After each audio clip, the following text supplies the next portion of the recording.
Slaying Leviathan, but I haven't bothered to get a copy. What would you like to read? Slaying Leviathan by Glenn Sunshine. He's good. Yeah, I like him almost as much as I like his beard. He has an epic beard. That's a man thing for sure.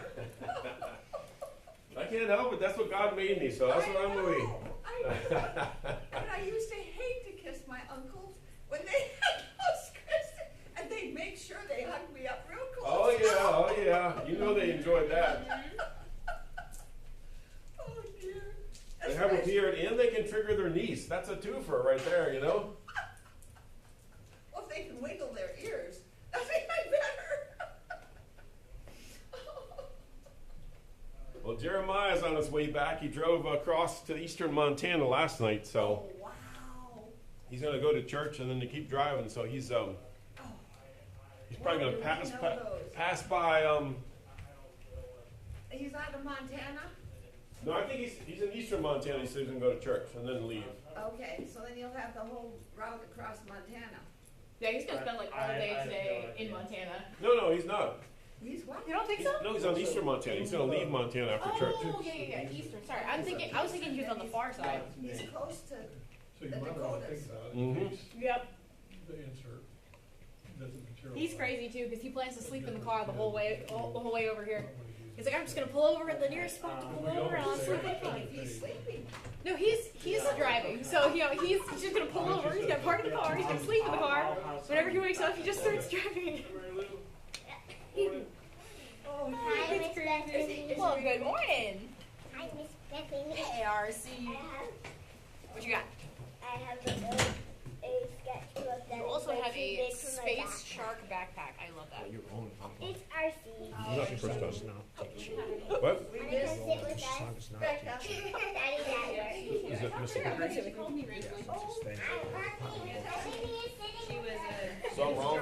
Ben's not continuing his series? She was in the car and she No, had he's- just dropped I off. wanted to read this. I haven't gotten to it yet. I'm Slaying Leviathan. Oh, yeah. Make sure I like what it to bring your stuff, okay? I gotta bring my stuff, okay? I have a sketchbook that's way too big for my backpack. That is the right size for it to be. Enormous. Systematic. Ben's name is actually Franklin. I got a Franklin's on there? Oh, Oh, yeah. no, I was joking about Ben Saunders. Well, this is saying, Wow. No kids give us Kind of work when they come on yeah, here. sorry. so far. Well, so, in my literal, That's good. We need people like that. You know, a guy at work,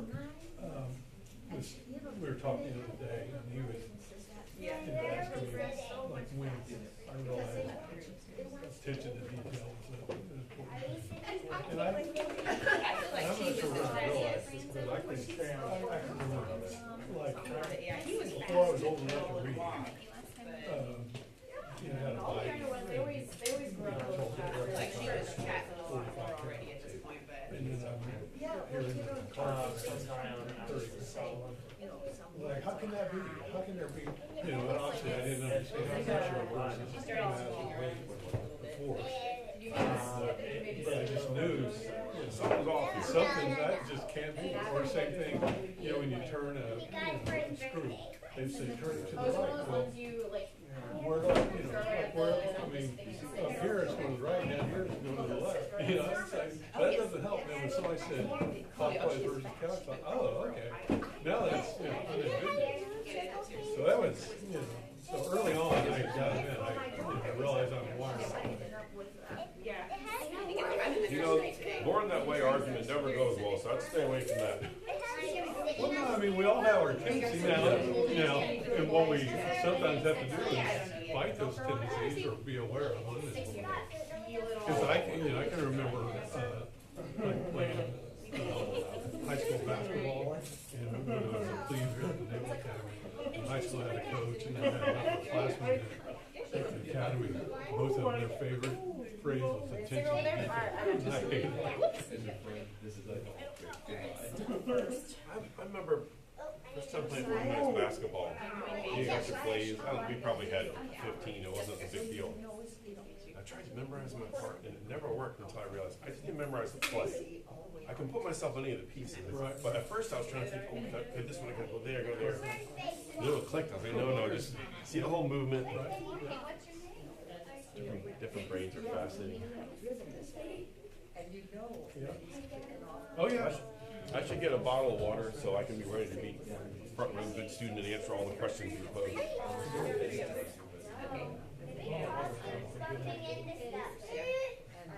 Oldest daughter is not married. Okay. Yeah, probably just.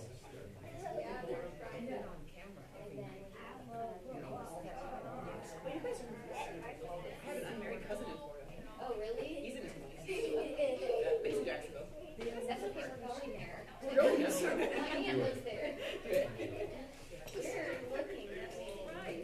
She is active with the Yeah.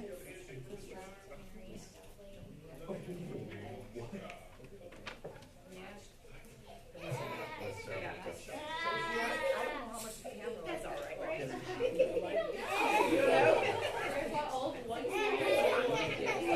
All right. Only handheld point and shoot when I was like, oh man, now there's a throw. You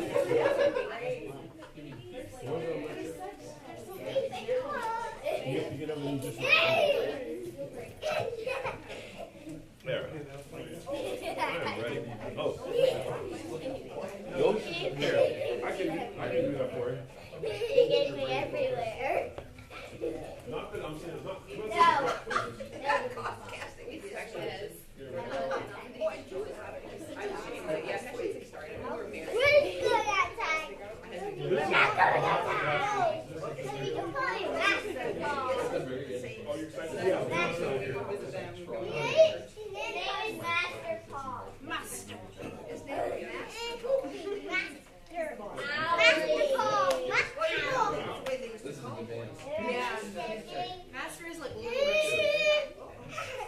yeah, he wants to be your buddy. All right, yeah, it's almost like 5 of 9, so let's try going and get started. They've had so much fun with this song. Now we don't talk about it too much anymore.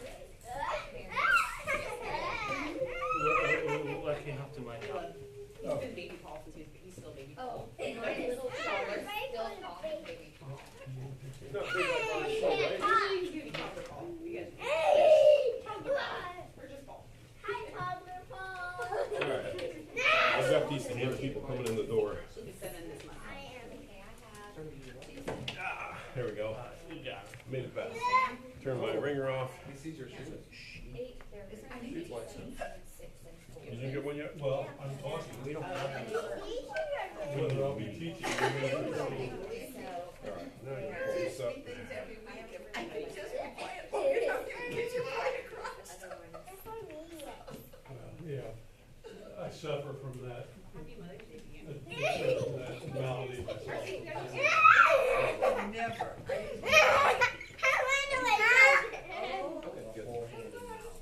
Okay, can you hear me okay? No. He likes you. That's not a big thing for well, it was just there was a barbecue that day. But tonight there's no midshipmen, so usually if you work. But it's the How about now? Can you hear me? no more Okay. Sunday nights for a while. That's good. Alrighty, we're going to get started with Sunday school.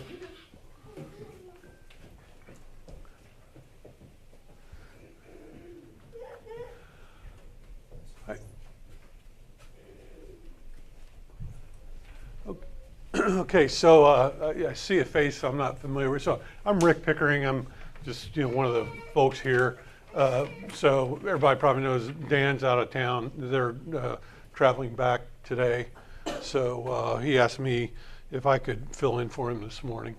And so when he asked me if I could fill in, I had some excuses as to why I couldn't, which he quickly shot down. So, by the way, that's why this stool is here. I've sometimes standing very long gets to be an issue for me. So, but like I say, he solved that by saying, "Well, I'll provide you a stool." And so when he asked me what I might like to speak about, my immediate response was Christian resistance theory. And I wish I could say that the reason that came to mind was that it's a topic I'm so familiar with and could whip out a lesson, without thinking about it. But that's not the case. Rather, this is a topic that I've been interested in for years and know some about, but I also have been trying to get more systematic in my own study and that kind of thing. So and if that same applies to you, then maybe, or that applies to me, maybe you're in that same boat. So hopefully this will be a useful time for us all. So this is in no way an exhaustive discussion of the topic, and I'm not sure that could be done in any reasonable amount of time anyhow. But so this is more of an introduction or an overview.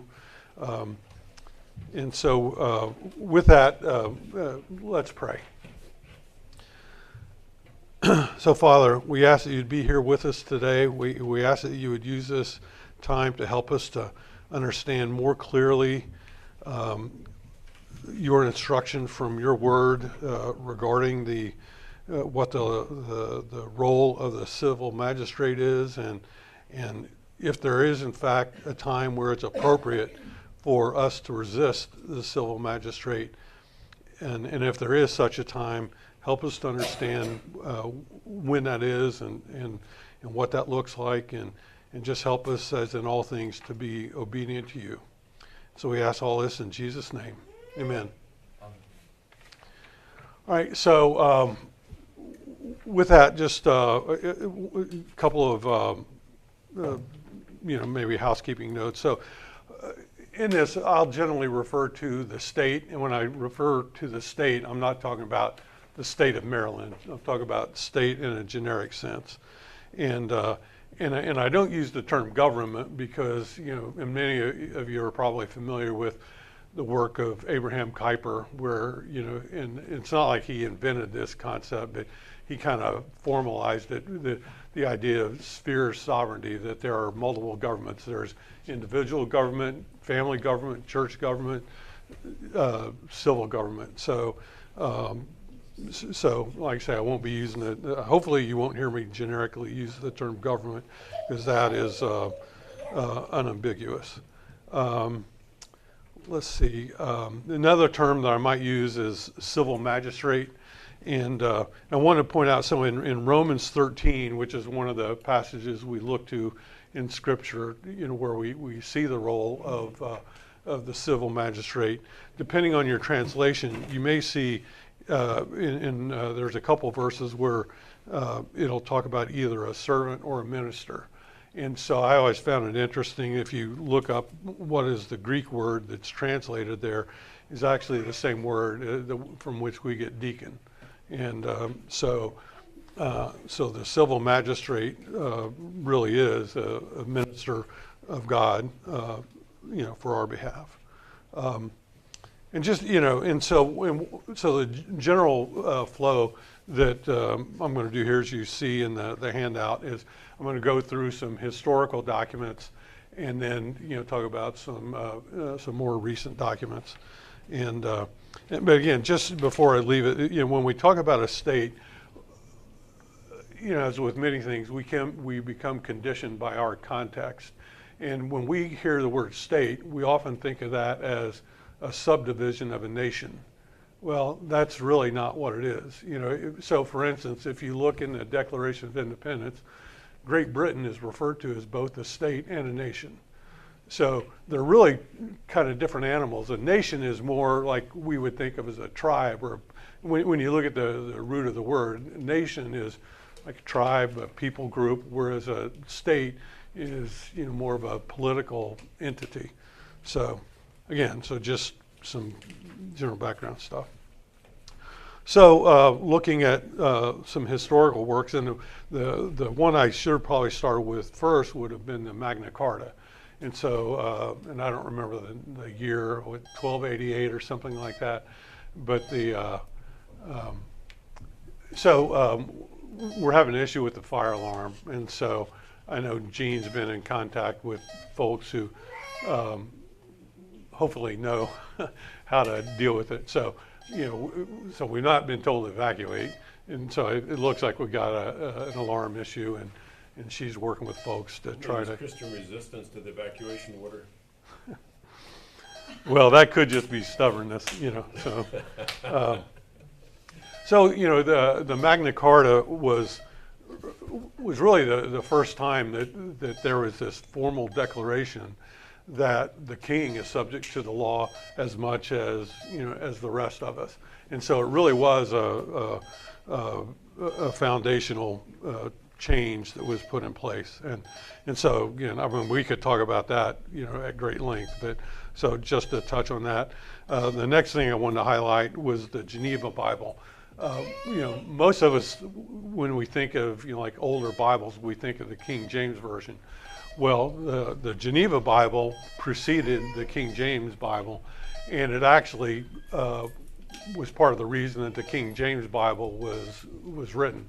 The Geneva Bible was first published in 1560, and there's a 1599 version that's available today.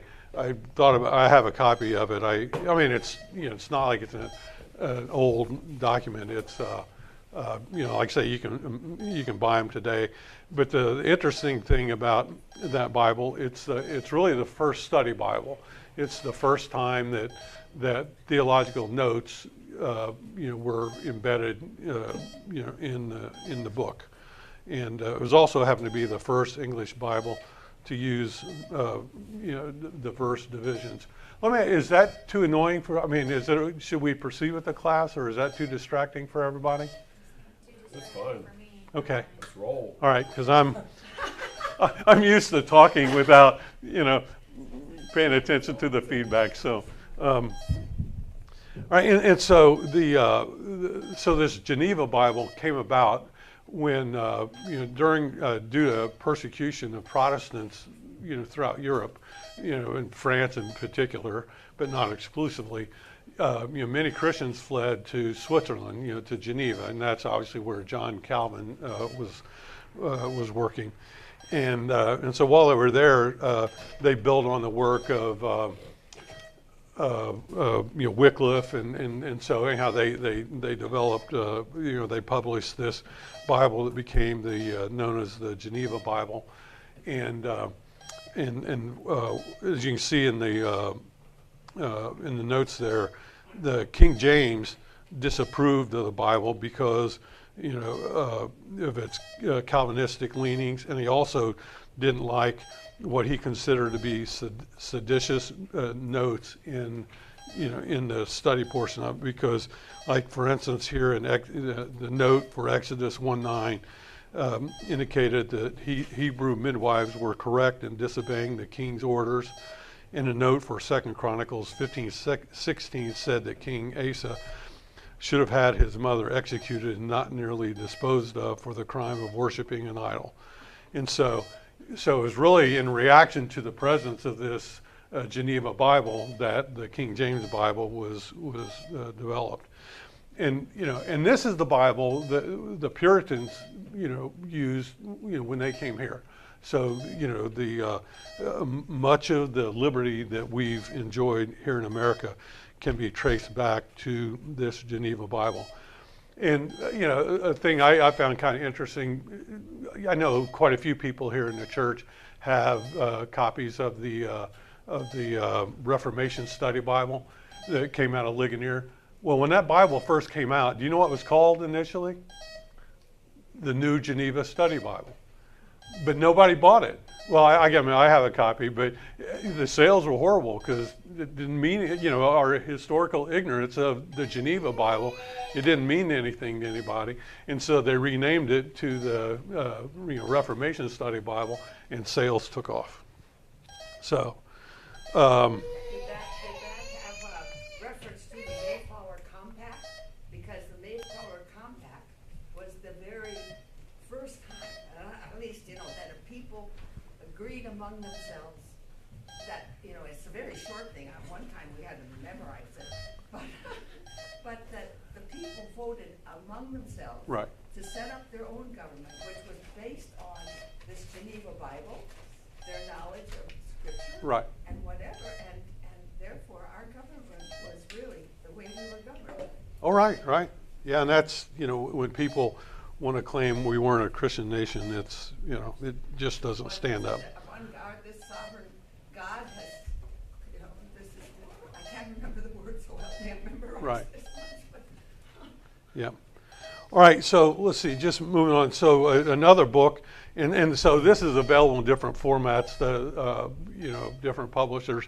This particular one comes from Canon Press, and it has a introduction written by Glenn Sunshine, which we'll talk about him a little bit later. But so I'll just read a few sentences from here. So depending on how precise you are with your Latin pronunciation, so Vindicii, or I guess Vindicii contra tyrannos, which means a defense of liberty against tyrants, was written in 1579. The name on the document is Stephen Junius Brutus, which was a pseudonym for an anonymous French Huguenot. And in that time frame, the Huguenots in France were being persecuted by the Roman Catholics. And so here's just a quick description of this book. It says it's a short political treatise written to justify Huguenot resistance against the King of France's attempt to stamp out Protestantism. Despite its brevity, its sharp defense of the rights of subjects to resist unjust or ungodly rulers, even to the point of armed rebellion, helped shape the political theories of John Locke in England and American founding fathers. Its arguments on the rights and responsibilities of rulers and subjects continues to be relevant today as we consider the limits of the power of the government and the rights of citizens to oppose governmental overreach. So, and when you think about our war for independence from England, a lot of people want to attribute like Thomas Paine's Common Sense. This was a much more influential book than, and the claim I'm making now comes from a talk. Well, there's a series of lectures by Steve Wilkins, who was Dan's pastor down in Monroe. But he has a series of lectures called America: The First 350 Years, and in there he talks about the role of this book, and so again, this was around for years and years before we decided to start fighting the English, whereas Common Sense was published in 1776, and at that point, hostilities had already broken out. So when you want to understand, what was it that led, our, ancestors, here in this land to conclude it was proper to go to war against the king, this book was heavily influential in their, in their thinking. And one of the things I'll talk about further, but just, and so we're running short of time, and I got to admit this thing is kind of distracting. When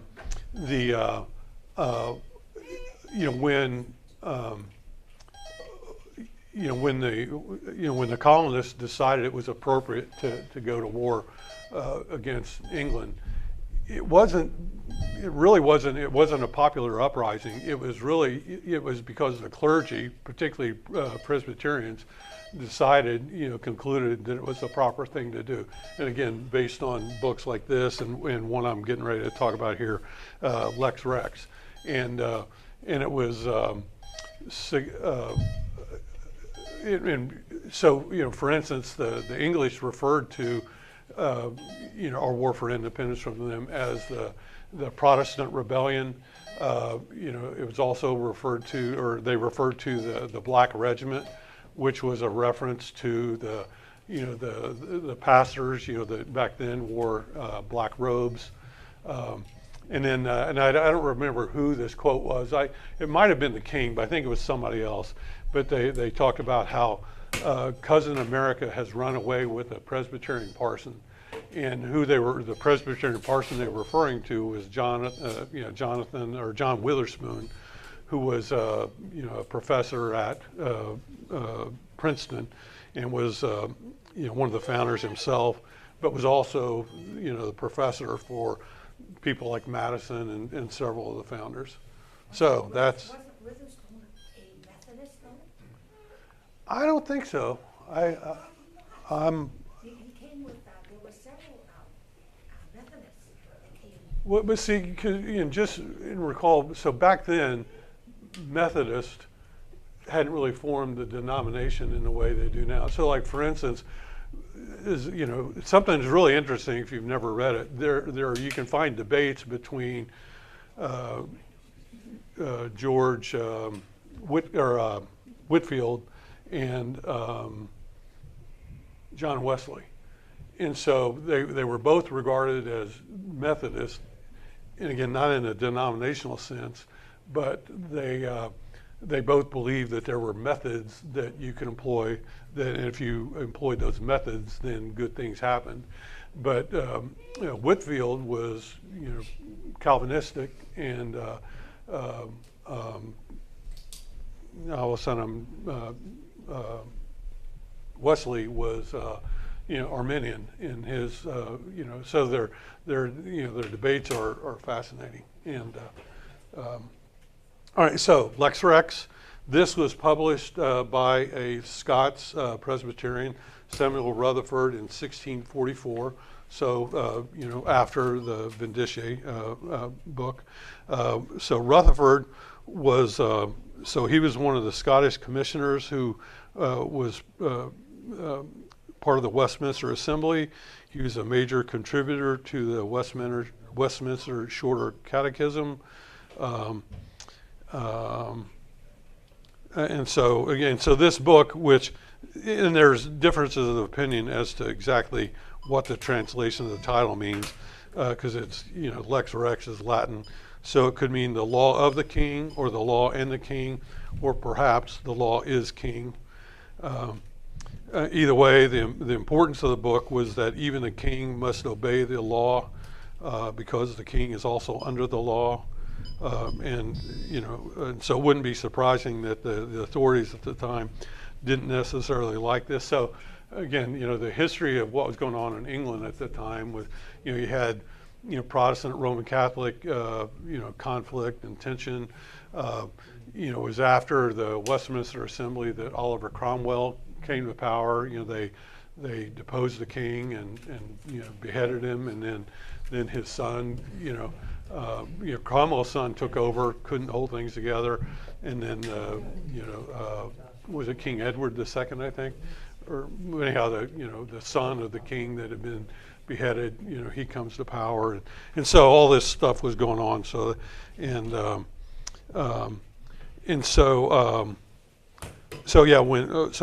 was Charles II. So when Charles II returned to the throne in what was called the Restoration of the Monarchy, this book of Rutherford's was burned by the public hangman, indicating, the official disapproval.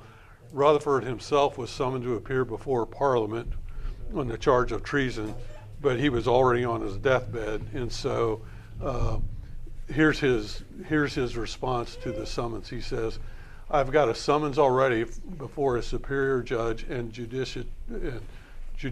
judicatory, and I behoove my answer, my first summons, that before your day come, I will be where few kings and great folks come."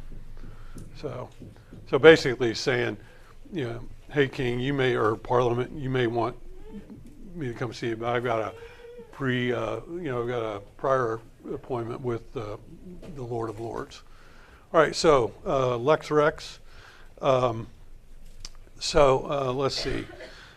Some more recent works, and I have way more on this outline than we're going to be able to cover today. So here are some things that are readily available.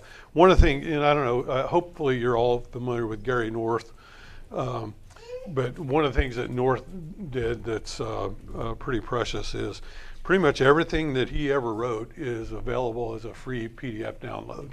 And so one of the things that's out there is it's a collection of essays called The Theology of Christian Resistance. So it was published in 1983, as you can see there in the notes. It was a symposium where all these, a lot of folks who you would recognize came together, and in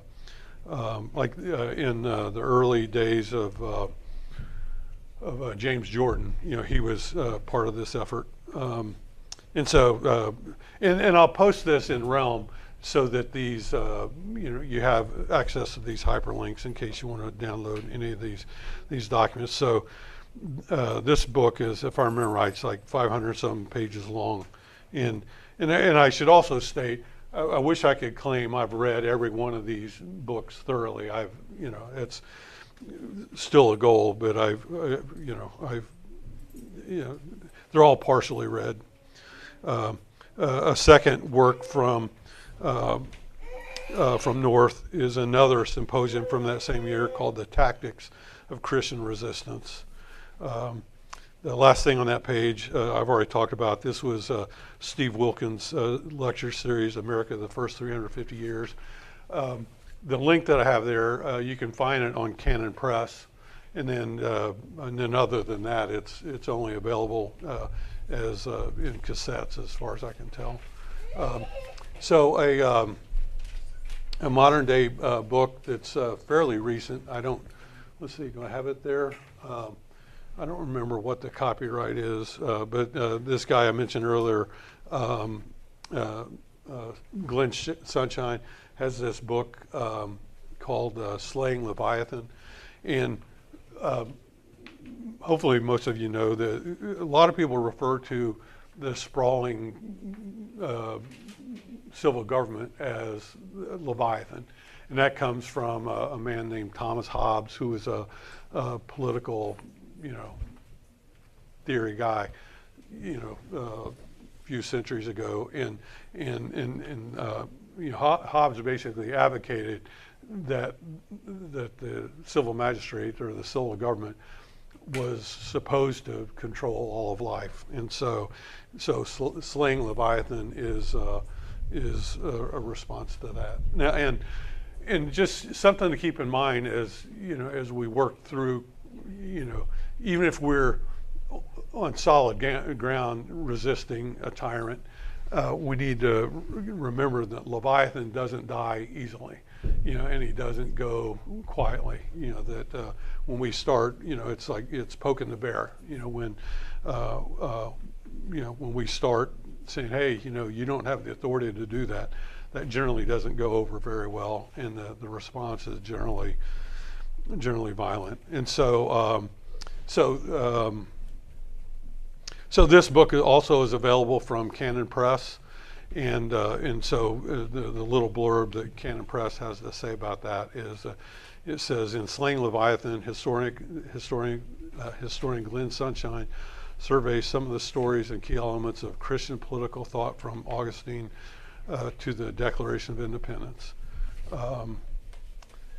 And so there's a particular quote in here, and so I don't have time to read it all, but basically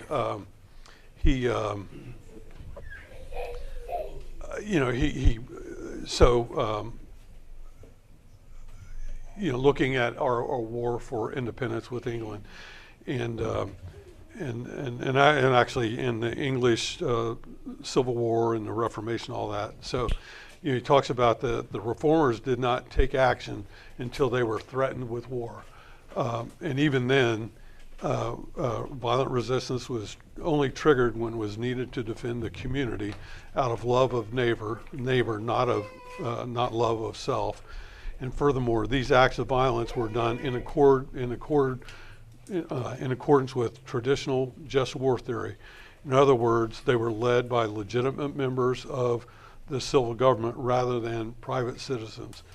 And the insistence on the lesser magistrate thus avoided not only the problem of anarchy and insurrection, but affirmed the teaching in Romans 13 about the role of governing authorities and our relationship to them, and fit at least loosely the accepted tenets of just war theory. So that concept of the lesser magistrate is really important, and and it invokes what's called the doctrine of interposition, and that's what, again, our war against England.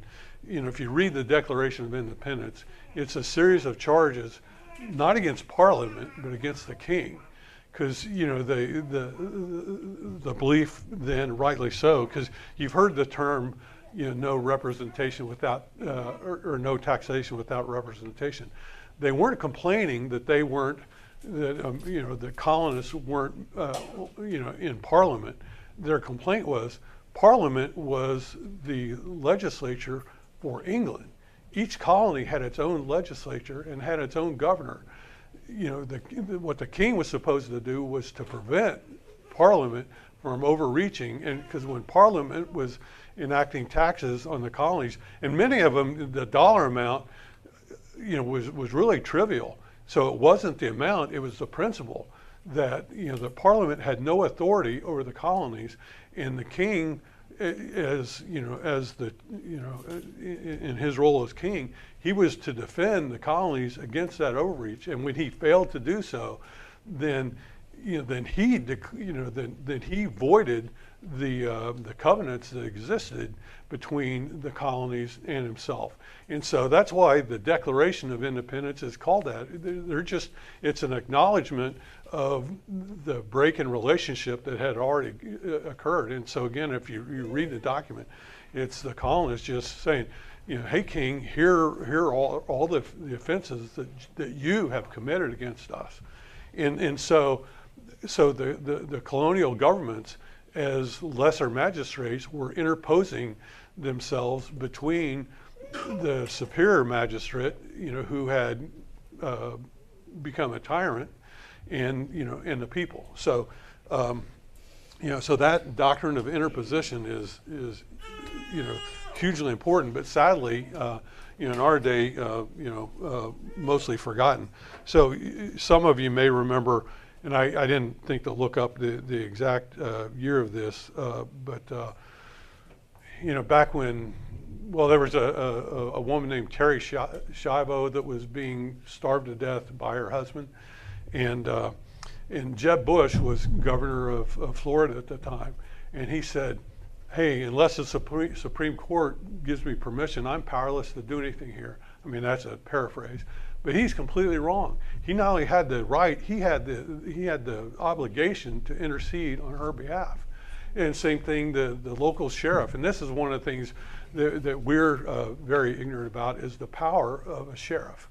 The county sheriff, isn't accountable to the governor. They're elected, he's elected by the local people, and so this is where I became aware of a lot of this stuff, as that event with Terry Schiavo was going on with, and we actually have a real tremendous resource right here in our backyard.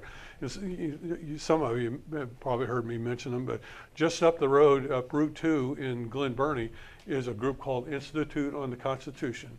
And it was started by a couple brothers, Mike and Stephen Perutka, back in early 90s, I think. I became aware of them in the mid to late 90s. Mike Chastain, who many of you know, he was the original pastor of this church. He helped, he provided theological guidance for that effort. They teach a course, and now you can take it online for free. It's like a 12-week course on the meaning, the original meaning of the federal Constitution. It's been taught to hundreds of thousands of people around the country, and then so they've taught people to understand the Constitution, but they have materials on the state Constitution. They have materials on the role of sheriffs. And I don't know if you saw it, but during COVID, there were places around the country where sheriffs, so these guys have been influential in helping sheriffs around the country understand their legitimate role. And so during COVID, there are a number of sheriffs around the country that said, we're not enforcing that stuff in my county. And we've seen, other cases where, you know, like out in Nevada, for instance, where, you know, a lot of land is owned by the federal government, and you know, and they come in trying to dictate what's going to be done on somebody's land, and the locals, you know, so there have been cases where the sheriff says, no, you know, you're not coming in on this property. This is not your authority, you know, and then. And they also teach, they have materials on, they used to, and I don't know if this is still available as a class, I know they still have the materials, but they used to teach a class on the role of a juror. And again, going back to English common law, understanding what our role as jurors are is incredibly important. You know, if you watch a show like Law and Order, or, you know, like all these television shows, you'll see the judge giving you know, orders to the jury, and he'll say, you know, it's my job to tell you what the law is. Your job is to rule on the facts. That's not our history. As a juror, and it's called, you know, nullification. As a juror, you may conclude that yes, this person did what he's charged with, but that law is unjust, and therefore he is not guilty. You know, and that's our, you know, that's the common law, the English common law heritage. And so again, you know, just up the road is, you know, folks that have been teaching this for, you know, for years now around the country. And I think it's one of the reasons that when COVID came along, that there were pockets of resistance around the country where folks were willing to stand up and say, you know, hey, civil government, you don't have the right to tell us this. And obviously I was thrilled to see the position this local church took. So let's see, we're just about out of time, so I want to, another current book, Justifying Revolution.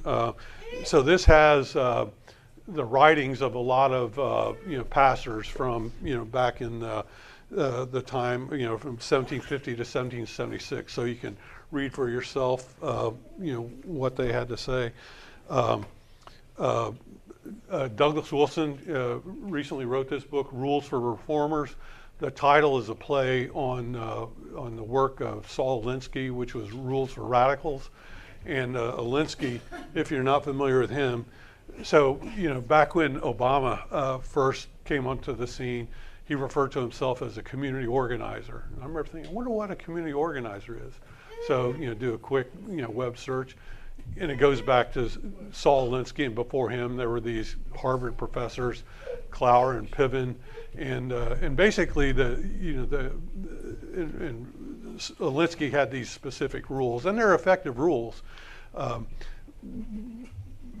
you know. But the general purpose of Alinsky's efforts is, you know, if you want to change a government, you don't overthrow it by violence. You overwhelm it. You overwhelm its systems. And so the whole role of a community organizer was to go out and get people to sign up for governmental programs to the point that those programs would fail. And then when they fail, then you step in with your own version, which is, you know, socialist, collectivist, you know, foolishness. And so, so Wilson leveraged what Alinsky did, and he's got his own rules, and there's 21 of them. And I think on the back page of your handout are just those rules that are listed. And but again, it's so, you know, a lot of what I'm giving you, there's a lot of theory, you know, but this is, you know, very much a practical, you know, here's how you go about it. And so one last book I want to mention, and this is one that I'd be surprised if many of you have heard of. So it's written by a guy named Franklin Sanders, and some of you may know of Franklin, but he has a gold and silver business down in southern middle Tennessee. He's a rector in an Anglican church down there. And so let me just read a couple things off the back over here. So so this is a kind of a dystopian type thing, and it's, thankfully it was more pessimistic than reality has turned out to be. So it was written back in the 70s or 80s, but here's what, so he was looking ahead to our time frame. So in this book, and if I didn't say it, this is a novel. So it says 2020 AD America is divided into two societies, the insiders and the freemen. One is founded on the worship of death, the other on a new obedience to God. Can they continue to live side by side in the same country? The endorsements, one is from George Grant, who hopefully a lot of you know about. Here's what Steve Wilkins had to say about the book. He said, Highland is not only a rollicking read, but also a fine exposition of what it means to be a free man in a world of slaves. This is not unnecessary instruction. Truth be told, what passes for freedom in our day is merely another term for what our forefathers called slavery. Highland takes us forward into the future so that we might remember what we have lost in the past. It is a most urgent tonic for our sick day. So again, it's a novel, but embedded in the novel is some great instruction, where he draws upon, some of these works we've already talked about and other things, where so it lays out, again, when it's the right time to fight, but also, the society that they built in here is good food for thought. That, if the world is the U.S. as we know it, if it were to collapse, what kind of society should we build in its stead? And so, so it's a novel. It's and as Steve Wilkins mentioned, Sanders is an incredibly witty writer. And just a little bit more about Franklin. And so, well, we're out of time. But so like I say, he had this gold and silver business. He was prosecuted by the IRS, or maybe it's Treasury, I don't remember, and the state of Tennessee, because he wasn't collecting taxes on sales tax on the exchange of silver and gold coins for Federal Reserve notes. And his position was, I'm exchanging one form of money for another. There's no tax. It's the same as going down to a bank with a $20 bill and getting a roll of quarters. And both the state and national government said, we'll see about that. And so, his house was raided by armed, they confiscated his computers, and he went through quite an ordeal. And it was only in the last, couple of years that the final throes of that were finally put to bed. So his story is there, and some U.S. attorney referred to him as the most dangerous man in the Mid-South, because he was saying the king has no clothes, or the emperor has no clothes. Do silver certificates still get silver? I doubt it. Oh no, none of. Well, that's a whole nother. That's a topic for another discussion. So parting thoughts. So I apologize for going over. So this same guy, Franklin Sanders, he's written a series of books. There's actually 3 of them called At Home in Dogwood Mud Hole, and it's it's a collection of articles he's written over the years of his family's experience as they've built a homestead down there in Middle Tennessee. So again, incredibly witty, but also informative, and so he's a guy that I regard as a true American hero for what that's worth. He also translated from German a book called Paul Schneider, Witness of Buchenwald. So just so Franklin's getting up there in years. He's pretty much handed over his gold and silver business to his sons, and I didn't think to put that in here. I'll try to remember to add it. And that's called Volunteer Precious Metals. So if anybody's interested in buying some metals and want to find a source that they can trust, I can attest to those folks. And then just the last person I want to mention, and this guy is not.